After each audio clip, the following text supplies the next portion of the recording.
Hello guys, welcome to expert opinion. आप सभी का वेलकम आपके अपने यूट्यूब चैनल एक्सपर्ट ओपिनियन पर।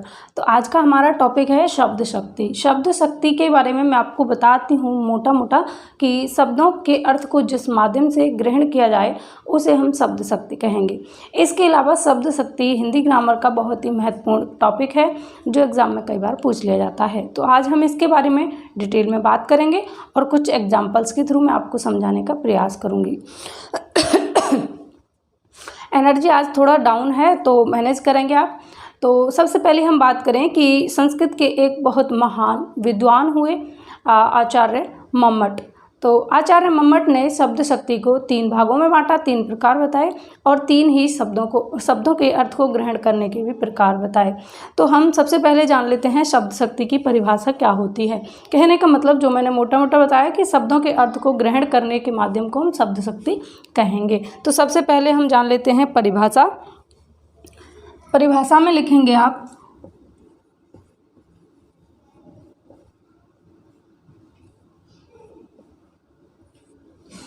शब्दों के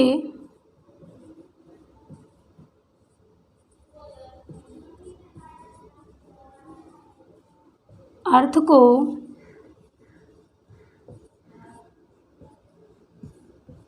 जिस माध्यम से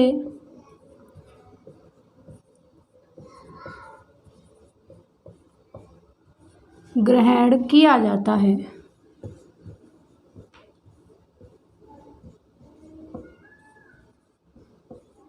तो शब्द शक्ति की ये परिभाषा है कि शब्दों के अर्थ को हम जिस माध्यम से ग्रहण करते हैं उसे हम क्या कहेंगे, शब्द शक्ति कहेंगे। हम बात करें मम्मट के अनुसार शब्द शक्ति के 3 प्रकार कौन कौन से हैं।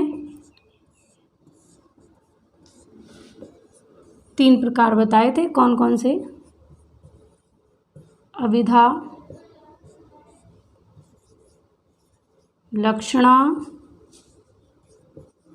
व्यंजना। तो ये 3 प्रकार हैं, अभिधा, लक्षणा और व्यंजना। किसके? शब्द शक्ति के। अभिधा की हम बात करें तो कोई भी वाक्य ऐसे तरीके से कहा गया जिसका अर्थ सीधा सीधा निकल के आ रहा, उसमें आपको उसके लक्षण को नहीं देखना, यानी वाक्यांश जैसा कहा गया वैसा ही उसका अर्थ निकल के आता है, तो वहाँ होता है अभिधा शब्द शक्ति। बात करें लक्षणा की तो यहाँ पर वाक्य में कहे गए लक्षणों पर ध्यान दिया जाता है कि वक्ता के द्वारा जो कथन कहा गया है, जो वाक्यांश कहा गया है, जो वाक्य कहा गया है उसका लक्षण क्या है। और अगर हम बात करें व्यंजना की तो इसमें व्यंग्यात्मक तरीके से बात को कहा जाता है, यानी कहा कुछ और जाता है, उसका अर्थ कुछ और ही निकलता है। तो ये तीनों ही इनके एग्जाम्पल्स के थ्रू हम इनको समझने का प्रयास करते हैं। तो अभिधा के बारे में मैंने आपको बताया कि ऐसी शब्द शक्ति जिसमें वक्ता के द्वारा कहे गए वाक्यांश का सीधा अर्थ निकाला जाता हो। जैसे हम यहाँ एग्जाम्पल लें कि तुम बाहर जाओ, तो इसमें सीधा सीधा अर्थ निकल के आ रहा है कि किसी पर्सन को हमारे द्वारा कहा जा रहा है कि तुम बाहर जाओ। मैं या फिर मैं ये कहूँ कि खाना दो, तो सीधा अर्थ निकल रहा है कि किसी पर्सन से हम कह रहे हैं कि मुझे खाना दो। तो ऐसी शब्द शक्ति जिसमें सीधा अर्थ निकलता हो, किसी लक्षण की बात ना की जाए, किसी व्यंग की बात ना की जाए, तो वहाँ पर अभिधा शब्द शक्ति होगी, जहाँ वक्ता के द्वारा कही गई वाक्यांश का, कहे गए वाक्य का सीधा सीधा अर्थ निकलता है। हम बात करें लक्षणा शब्द शक्ति की, तो लक्षणा शब्द शक्ति जो है इसका मतलब है कि किसी व्यक्ति के द्वारा या कोई वाक्यांश दिया है, कोई वाक्य दिया है, उसका अर्थ उसके लक्षणों के आधार पर निकाला जाए, तो वहाँ पर होगी लक्षणा शब्द शक्ति। लक्षणा शब्द शक्ति में भी 2 तरीके की बातें होती है। एक तो परंपरा के आधार पर, जैसे हम कहें कि वह पंजाबी है, वह पंजाबी है, तो किसी पर्सन के बारे में हम कह रहे हैं कि वह पंजाबी है, तो सीधा सीधा अर्थ निकल के आता है कि वह पंजाबी है। लेकिन इसी बात को मैं ये कहूँ अगर मैं अपने ऊपर कि मैं पंजाबी हूँ, तो मैं अपने आप के बारे में बता रही हूँ, एक लक्षण बता रही हूँ अपना कि मैं पंजाबी हूँ, यानी अपनी एक परंपरा के बारे में मैं बता रही हूँ कि मैं पंजाबी हूँ। तो जब किसी लक्षण की बात की जाए, जैसे हम यहाँ एग्जाम्पल ले सकते हैं, देख वसुधा का यौवन भार, तो यहाँ वसुधा से तात्पर्य है किसका, पृथ्वी का, यानी वसुधा हमारी धरती, धरा, भू। तो देख वसुधा का यौवन भार, जो पृथ्वी है जिस पर इतना सारा भार है उसके लक्षणों को बताया जा रहा है कि पृथ्वी का लक्षण क्या है, इतना सारा भार लिए हुए है। तो जहाँ लक्षणों के आधार पर या कोई संकेत दिया जाता है किसी वाक्य में किसी अन्य चीज़ के लिए, तो वहाँ लक्षणा शब्द शक्ति होती है।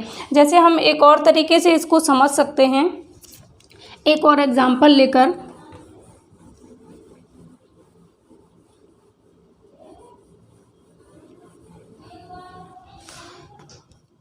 हम यहाँ एक एग्जाम्पल ले सकते हैं, जैसे रात गई दिन आया। अब इस बात में सीधा सीधा अर्थ निकल के आया कि जो रात थी वो गुजर गई और दिन आ गया। लेकिन इसी बात को हम दूसरे तरीके से अगर कहें, कैसे, जैसे हम कहते हैं ना कि दुखों भरे दिन या रात निकल गई और सुख का सवेरा आया, तो हम यहाँ कहेंगे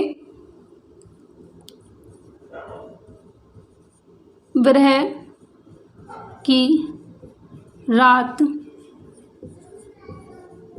गुजरने पर सुबह जरूर होती है।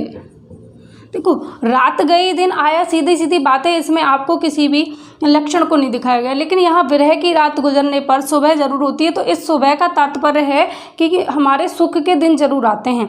जब दुख या विरह यानी वियोग की रात जब गुजर जाती है तो मिलन का दिन जरूर आता है। उसी तरीके से जब दुख भरे दिन निकल जाते हैं तो हमारी खुशियों के दिन भी जरूर आते हैं। तो एक लक्षण को व्यक्त किया गया, इस बात को सीधा सीधा कहा गया कि रात गई दिन आया। अगर हम बात करें व्यंजना शब्द शक्ति की, तो इसमें क्या होता है, और आपको इसी तरीके से एग्जाम्पल्स देके ही क्वेश्चन पूछा जाता है कि कौन सी शब्द शक्ति है, बताइए। बात करें व्यंजना शब्द शक्ति की, तो इसमें क्या होता है कि किसी अलग ही, ना तो संकेत की बात की जाएगी, ना लक्षण की बात की जाएगी, ना साधारण तरीके से बात की जाएगी, व्यंग्यात्मक तरीके से।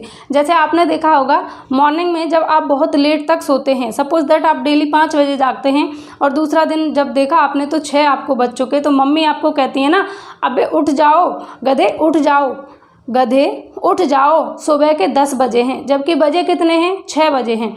बजे तो 6 हैं लेकिन मम्मी कह रही है कि 10 बजे हैं, अभी तक नहीं जागे। यानी व्यंग्यात्मक तरीके से बात को कहा गया, जिसमें एक व्यंग निकल के आता है। या फिर हम दूसरा एग्जाम्पल ले सकते हैं, जैसे आपके फ्रेंड्स आपका व्यंग बनाते हैं, मजाक उड़ाते हैं, एक अलग तरीके का अर्थ निकल के उसमें आता है व्यंग्यात्मक तरीके से, जिसका मीन्स कुछ और ही होता है और बात कहने में कुछ अलग ही लगती है। तो उसे हम क्या कहेंगे, व्यंजना शब्द शक्ति कहेंगे। जैसे मैं हूँ पंजाबी, तो आप मेरी तरीके से कह सकते हैं कि सावधान, सावधान वह पंजाबी है। तो ये अलग तरीके से देखिए, वह पंजाबी है, उस बात में सीधा सीधा अर्थ निकल कर वह पंजाबी है। मैं पंजाबी हूँ तो मैं अपनी एक परंपरा की बात करूँ कि मैं पंजाबी परंपरा से बिलोंग करती हूँ। सावधान वह पंजाबी है, सावधान वह पंजाबी, तो इस बात को अलग तरीके से व्यंग्यात्मक तरीके से कहा गया। तो ये होती है व्यंजना शब्द शक्ति। और फ्रेंड्स, इसमें आपको ध्यान रखना है, परिभाषा शब्दों के अर्थ को जिस माध्यम से हम ग्रहण करते हैं, जिस तरीके से हम उनको जिस वे में लेते हैं, वो होती है शब्द शक्ति। वाक्य दिया होगा, आपसे पूछा जाएगा कौन सी शब्द शक्ति है, अविदा है, लक्षणा है या व्यंजना है, तो आपको ध्यान रखना है। अगली वीडियो में हम मिलेंगे और भी मल्टीपल टाइप के एग्जाम्पल्स के थ्रू, जिससे आपका और भी सारा शब्द शक्ति से रिलेटेड कोई भी कन्फ्यूजन वो दूर होगा। तो ये वीडियो आपको कैसी लगी, अगर पसंद आया हो तो लाइक शेयर ज़रूर करें। मिलते हैं अगली वीडियो में, बाय बाय, टेक केयर। इस वीडियो में बस इतना ही, क्योंकि एनर्जी थोड़ा डाउन है तो इतना ही रखेंगे। नेक्स्ट वीडियो में हम बात करेंगे। Take care.